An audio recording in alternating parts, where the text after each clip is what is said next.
Welcome. In this video I'm going to show you how you can chat in League of Legends. Okay, so when you are in the game, all you have to do, just click enter on your keyboard, and as you can see on the left bottom corner you can find in-game chat. So if you want to type something, hello, that's a message sent to your team. If you want to chat with all players, also the enemy team, you have to type all /all and then type the message. And as you can see, that's the message that was sent to all players in the game.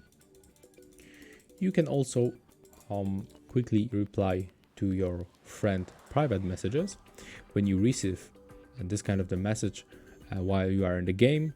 It will be highlighted on yellow, and to answer you have to type /r and then type, click enter to confirm.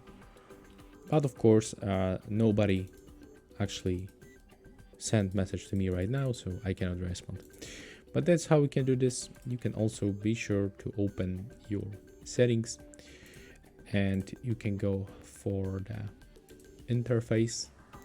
When you are here you can scroll down, and with the chat visibility just be sure to get turned on to the everyone, then confirm by tapping OK. And that's all. Hope you like it. Remember to leave a like, comment and subscribe to our channel.